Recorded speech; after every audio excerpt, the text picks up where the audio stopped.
One of the interesting things to me in reading your book was the how you connect, for instance, the work you had done long ago on branding and how the Trump administration has become the branding of the president and how he was able to understand the importance of branding way back during when he was doing the Apprentice program. In fact, you talk about, you analyze the Apprentice and its impact on American consciousness.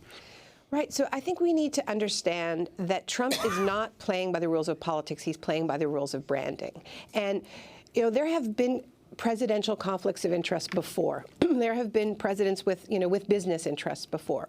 But there has never been a fully commercialized global brand as a sitting U.S. president. That is unprecedented. And the reason that's unprecedented is because this is a relatively new business model. It is the business model that has been adopted by the Trump organization is really not one that existed before the 1990s. It is what I called in my first book, No Logo, the hollow brand model, right? And the model, it comes out of the fact that so the original history of branding is you'd have a product, maybe it was rice, maybe it was beans, maybe it was shoes. You're a manufacturer first, but you want people to buy your product. So you brand it, you put a logo on it, you identify it with, some sort of iconic image like Uncle Ben's or whatever it is, right? You give it a kind of a personality. That stopped working in the 1980s. Customers got savvy to it. I had probably the most re-quoted quote of mine in No Logo is from an advertising executive who said, consumers are like roaches. You spray them, and they become immune after a while. It's just lovely insight from a marketer, about how they see customers. So marketing started to get more ambitious, and then you started to see these companies that positioned themselves as lifestyle brands. And they said, no, we're not product-based companies. We are in the business of selling ideas and identity. Nike was the ultimate example of this. Nike CEO Phil Knight stepped forward and said, we are not a sneaker company. We are not a shoe company. We are about the idea of transcendence through sports, right? Starbucks wasn't a coffee company. It was about the idea of community in the third place. And Disney was family and all of this. So that there was these, the corporations would have their seances and come forward and say, we have our grand idea. This changed manufacturing dramatically, because once you decide that you're in the business of selling an idea as opposed to a product, then it doesn't really matter who makes your product. What you want to do is you want to own as little sort of hard infrastructure as possible, and your real value is your name and how you build that up. So Trump was more of a traditional business in the 1980s, and Trump was just sort of like a guy who built buildings and had a flair for marketing. But the game changer for him was The Apprentice, and that's when he realized he could enter the stratosphere of the super brands.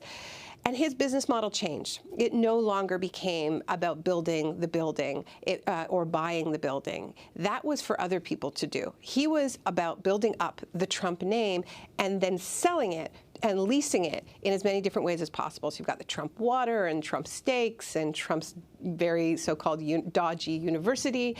And so many of the towers, the Trump towers around the world, the Trump resorts around the world, those are not owned by the Trump organization. The Trump organization is paid millions of dollars by these developers for the privilege of putting the Trump name on those towers. So this has huge implications for how we understand the corruption at the heart of Trump's decision to merge his global brand with the U.S. government, which is what is underway on so many different fronts. Because honestly, what it means is every time we say the word Trump, even when we're saying it in a negative light, we're doing his marketing for him.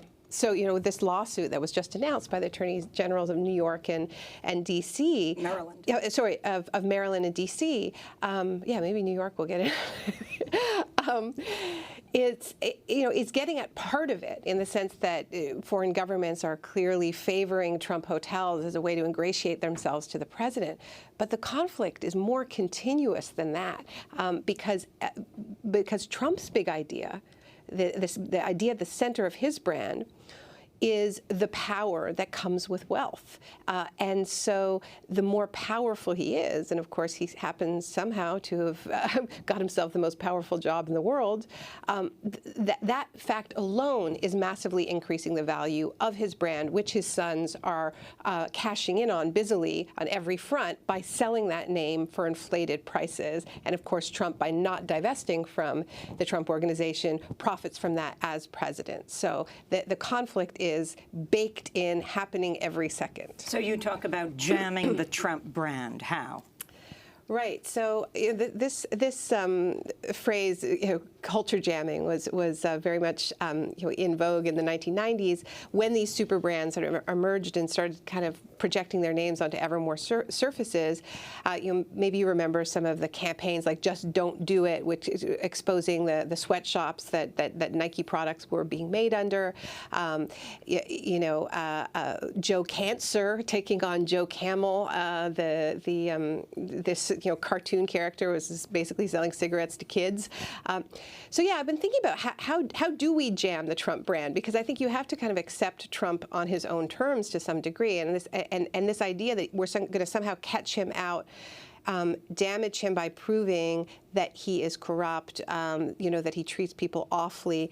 That's his brand. His brand is that he's the boss and he gets to do whatever he wants. That's what he has been selling now for many, many decades. So the more he gets away with it, to get back to The Apprentice, the Apprentice, as you so aptly described, was really based on selling a cutthroat brand of capitalism to the American people as the way that people should be. Yeah. It's televised class war. I mean, it opens up with an image of a homeless man sleeping rough on the streets of New York, and then cuts to Trump in his limousine, and it's basically like, who do you want to be, the homeless guy or Trump, right? And so, this happens.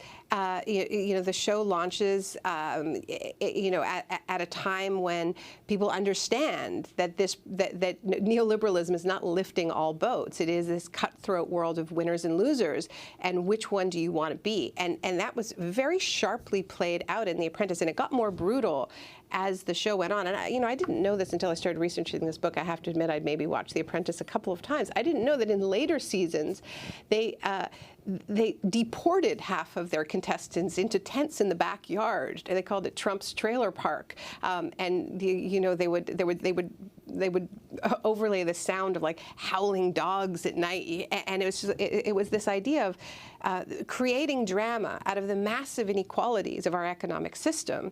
The people who were sleeping in the backyard, who'd been deported into Trump's trailer park, would peek over the hedges to look at the people living in the mansion, drinking champagne and floating around in the swimming pool, right? So I think that this is part of his appeal, like not to challenge this massive inequality, but to promise that if you play by my rules, you end up in the mansion. And it'll be even sweeter because people are sleeping outside, right? Because you won. And I think that this has been very much the message that he ran on as president, right? The promise of lifting you up, the chosen few, right? The white working class. And at the explicit expense of brutality against people of color. Right? And so that formula that he honed, that was so profitable, that got such great ratings on The Apprentice, is now, the world is his reality show. And, I quote Newt Gingrich in the book, where Newt Gingrich was asked, and he's been such a booster of Trump's, what he thought of Trump staying on as executive producer of Celebrity Apprentice. And Newt Gingrich, in a rare criticism of Trump, said that he thought it was a bad idea because Trump was now the executive producer of a show called The United States. And I thought that was, a rare moment of truth, right? We've all been recruited as extras into this show. I think the Trumps have declared this week Apprentice Week, and he and his daughter and advisor, Ivanka Trump, are going to Wisconsin today, where they're going to Waukesha, where a GE plant is closing, and it's heading to Canada, where you're from. And we're going to talk about all this and more with Naomi Klein. Her new book is out. It is called No Is Not enough, resisting Trump's shock politics and winning the world we need. We'll also talk about this weekend in Chicago, where we both were. Bernie Sanders held a major event, the People's Summit. 4,000 people came. You'll hear some of what he has to say, and also what happened in Britain with Jeremy Corbyn, the Labour leader. Is he soon to be the British Prime Minister? Stay with us.